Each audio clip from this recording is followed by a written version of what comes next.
ನಮಸ್ಕಾರ ವೀಕ್ಷಕರೇ, ನಮ್ಮ SLN ನ್ಯೂಸ್ ಕನ್ನಡ ಚಾನೆಲ್ನ ಈಗಲೇ ಸಬ್ಸ್ಕ್ರೈಬ್ ಮಾಡಿ ಹಾಗೂ ಕೆಳಗಡೆ ಇರೋ ಬೆಲ್ ಬಟನ್ನ ಒತ್ತಿ. ಇದರಿಂದ ನಾವು ಅಪ್ಲೋಡ್ ಮಾಡುವ ವಿಡಿಯೋವನ್ನು ಎಲ್ಲರಿಗಿಂತ ಮುಂಚೆ ನೀವು ನೋಡಬಹುದು. ದ್ರೌಪದಮ್ಮ 7ನೇ ವರ್ಷದ ಕರಗ ಮಹೋತ್ಸವದಲ್ಲಿ ಭಾಗಿಯಾದ ಕಾಂಗ್ರೆಸ್ ಮುಖಂಡ ಅಂಜಿನಪ್ಪ ಪುಟ್ಟು. ಶಿಡ್ಲಘಟ್ಟ ನಗರದ ಕಾಮಾಟಿ ನಗರ ಪೇಟೆಯಲ್ಲಿ ನೆಲೆಸಿರುವ ಶ್ರೀ ಗ್ರಾಮ ದೇವತೆ ಶ್ರೀ ಗಂಗಮ್ಮ ದೇವಿಯ ದೇವಾಲಯದಲ್ಲಿ ಶ್ರೀ ದ್ರೌಪದಮ್ಮ ದೇವಿ ಹೂವಿನ ಕರಗ ಮಹೋತ್ಸವವು 7 ವರ್ಷಗಳಿಂದ ನೆರವೇರಿಸಿಕೊಂಡು ಬಂದಂತಹ ನಗರದ ಶ್ರೀ ಗಂಗಮ್ಮ ದೇವಿ ದೇವಾಲಯದ ಸಮಿತಿ ವತಿಯಿಂದ ಶ್ರೀ ದ್ರೌಪದಮ್ಮ ದೇವಿಯ ಕರಗ ಮಹೋತ್ಸವವನ್ನು ರಾತ್ರಿ ಶ್ರದ್ಧಾ ಭಕ್ತಿಯಿಂದ ನೆರವೇರಿಸಿದರು. ಕಾಂಗ್ರೆಸ್ ಮುಖಂಡರಾದ ಅಂಜಿನಪ್ಪ ಪುಟ್ಟೂರವರು ಶ್ರೀ ಗ್ರಾಮ ದೇವತೆ ಗಂಗಮ್ಮ ದೇವಿಯ ದೇವಾಲಯಕ್ಕೆ ಭೇಟಿ ನೀಡಿ ದೇವಿಗೆ ವಿಶೇಷ ಪೂಜೆ ಸಲ್ಲಿಸಿ ದೇವಿಯ ಆಶೀರ್ವಾದ ಪಡೆದು ದೇವರ ಕೃಪೆಗೆ ಪಾತ್ರರಾದರು. ಶ್ರೀ ಗಂಗಮ್ಮ ದೇವಿ ದೇವಾಲಯದ ಸೇವಾ ಸಮಿತಿಯಿಂದ ಕಾಂಗ್ರೆಸ್ ಮುಖಂಡರಾದ ಅಂಜಿನಪ್ಪ ಪುಟ್ಟೂರವರಿಗೆ ಶಾಲು ಹೊದಿಸಿ ಹಾರ ಹಾಕಿ ನೆನಪಿನ ಕಾಣಿಕೆ ನೀಡಿ ಗೌರವಿಸಲಾಯಿತು. ಈ ಸಂದರ್ಭದಲ್ಲಿ ಮಾತನಾಡಿದ ಕಾಂಗ್ರೆಸ್ ಮುಖಂಡರಾದ ಅಂಜಿನಪ್ಪ ಪುಟ್ಟೂರವರು, ಶಿಡ್ಲಘಟ್ಟ ನಗರದಲ್ಲಿ ಶ್ರೀ ಗಂಗಮ್ಮ ದೇವಿ ದೇವಾಲಯದಲ್ಲಿ ಪ್ರತಿ ವರ್ಷದಂತೆ ಈ ವರ್ಷವೂ ಸಹ 7ನೇ ವರ್ಷದ ಶ್ರೀ ದ್ರೌಪದಮ್ಮ ಕರಗ ಮಹೋತ್ಸವ ತುಂಬ ಅದ್ದೂರಿಯಾಗಿ ಆಚರಣೆ ಮಾಡುವಂಥದ್ದು, ತಾಯಿಗೆ ಹೂಗಳಿಂದ ತುಂಬ ಅಲಂಕಾರ ಮಾಡಿ ಸಾರ್ವಜನಿಕ ದರ್ಶನಕ್ಕೆ ಅವಕಾಶ ಮಾಡಿಕೊಟ್ಟಿರುವಂಥದ್ದು. ಮತ್ತೆ ಕರಗವು 12 ಗಂಟೆಗೆ ಚಾಲನೆ ಆಗುತ್ತದೆ.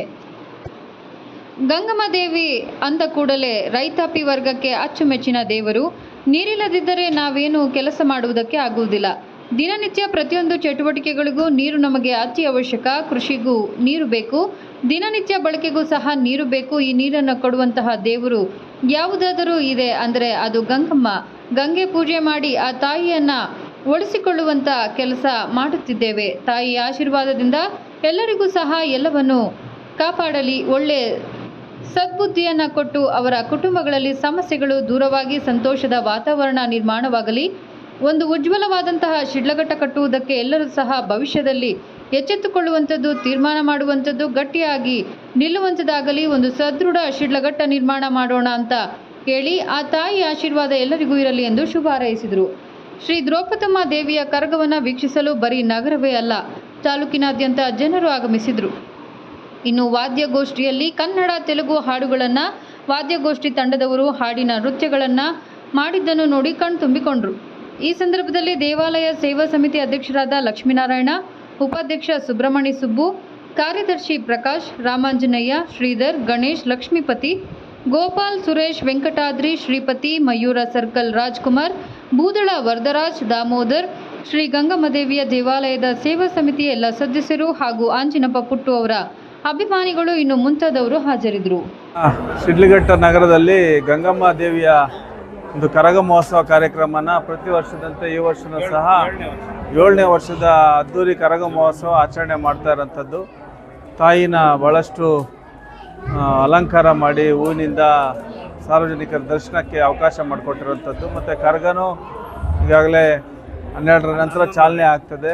ಗಂಗಮ್ಮ ಅಂದ ಕೂಡಲೇ ನಮಗೆ ರೈತಾಪಿ ವರ್ಗಕ್ಕೆ ಭಾಳ ಅಚ್ಚುಮೆಚ್ಚು ದೇವರು. ಯಾಕಂದರೆ ನೀರು ಇಲ್ದಿದ್ದು ನಾವೇನು ಕೆಲಸನೂ ಮಾಡೋಕ್ಕಾಗೋದಿಲ್ಲ. ದಿನನಿತ್ಯ ಪ್ರತಿಯೊಂದು ಚಟುವಟಿಕೆಗೂ ಸಹ ನೀರು ನಮ್ಗೆ ಅತ್ಯವಶ್ಯಕ. ಕೃಷಿಗೂ ನೀರು ಬೇಕು, ನಮ್ಮ ದಿನಬಳಕೆ ಜೀವನಕ್ಕೂ ನೀರು ಬೇಕು, ಕುಡಿಯೋದಕ್ಕೂ ನೀರು ಬೇಕು. ಅದು ಯೂನಿವರ್ಸಲ್ ಸಾಲ್ವೆಂಟ್, ಪ್ರತಿಯೊಬ್ಬರಿಗೂ ಬೇಕಾದಂಥ ನೀರು. ಈ ನೀರನ್ನ ಕೊಡೋಂಥ ದೇವರು ಯಾವುದಾದ್ರು ಇದೆ ಅಂದರೆ ಅದು ಗಂಗಮ್ಮನ ಗಂಗೆ ಪೂಜೆ ಮಾಡಿ ಆ ತಾಯಿನ ಹೋಲಿಸ್ಕೊಳ್ಳೋಂಥ ಕೆಲಸ ನಾವು ಮಾಡ್ತಾ ಇರ್ತೀವಿ.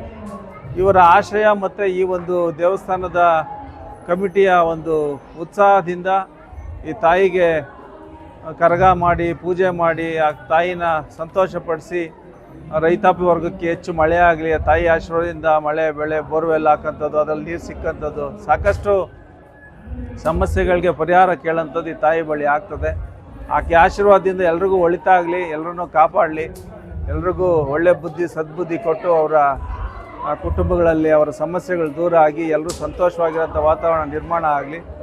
ಒಂದು ಉಜ್ವಲವಾದಂಥ ಶಿಡ್ಲಘಟ್ಟನ ಕಟ್ಟೋದಕ್ಕೆ ಎಲ್ಲರೂ ಸಹ ಭವಿಷ್ಯದಲ್ಲಿ ಎಚ್ಚೆತ್ಕೊಳ್ಳೋಂಥದ್ದು, ತೀರ್ಮಾನ ಮಾಡೋಂಥದ್ದು, ಗಟ್ಟಿಯಾಗಿ ನಿಲ್ಲೋಂಥದ್ದಾಗಲಿ.